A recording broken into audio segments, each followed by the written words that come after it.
Mas apesar de ser proibido, as mulheres nunca pararam de jogar, né? Como que elas permaneceram praticando o esporte ao longo desses 40 anos?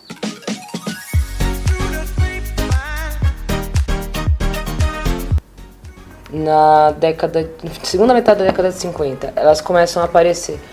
E aí começa a ter a Casa do Ator, vai promover um jogo de futebol beneficente. E aí começa então a promover esse futebol beneficente, e aí tem até uma disputa, né, que tenta se proibir o jogo da Casa do Ator, que era um jogo que ia reverter a renda para a Casa dos Artistas, e tem toda uma questão, e aí entra um pedido de mandado de segurança, tem toda uma disputa em torno disso, mas aí qual é a conclusão?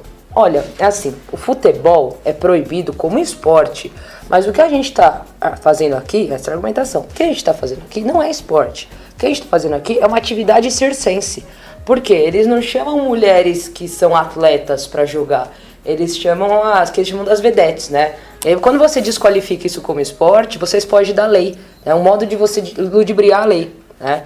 E aí tem empresários fazendo isso. Enquanto isso, na Europa, o jogo de mulheres está se desenvolvendo, eles estão fazendo campeonatos. Então, a gente ter empresário trazendo turmas de futebol da Alemanha para jogar com as vedetes brasileiras, na verdade isso é um grande circo de pessoas que estão interessadas em ganhar dinheiro, mas acabam promovendo uma visibilidade e levantando uma questão, né, ali dentro do próprio Estado. Né? Pode ou não pode? E como foi o período de regulamentação do futebol feminino no Brasil? Então, primeira coisa, as mulheres nunca pararam de jogar futebol, né? Isso é fundamental para esse processo. Aí tem vários elementos, né? O primeiro país a proibir o futebol de mulheres foi o primeiro país que criou as regras do futebol, que foi a Inglaterra. Em 1921, quando elas começam a fazer os times de fábrica, os homens foram para a guerra, as mulheres começam a ocupar os espaços na fábrica, inclusive dos times de fábrica. E aí elas começam a fazer muito sucesso, os times de mulheres de fábrica, e quando os homens voltam, eles falam, e aí, vocês se apropriaram até do jogo de futebol, né? E os times femininos na Inglaterra, principalmente o de Carleiros, né, o que tem mais visibilidade, começam a fazer sucesso e a levantar rendas e público maiores do que jogos do campeonato inglês desses times menores, né? Isso começa a causar um incômodo. Eles proíbem, em 1921, a Football Association proíbe. Então, assim, o Brasil proibir não é na contramão do mundo, é na mão do mundo, né?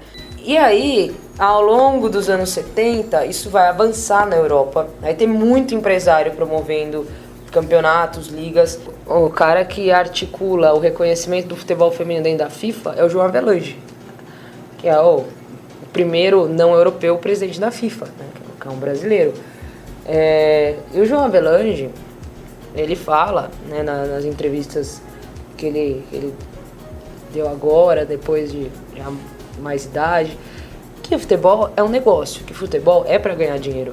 Então a articulação dele para reconhecer o futebol de mulheres não é uma articulação em prol de uma igualdade de gênero, é uma articulação em prol de um negócio. E aí tem uma notícia, eu não lembro agora se é na Placar, na Gazeta Esportiva, onde é que foi que saiu, que fala assim, gente, teve campeonato mundial de futebol feminino e o Brasil.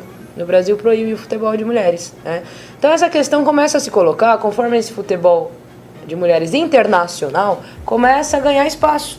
E aí a gente começa, e o Brasil, a gente não é o país do futebol, né? E aí, as mulheres não podem jogar aqui? E aí muitas pessoas descobriram que o futebol aqui era proibido.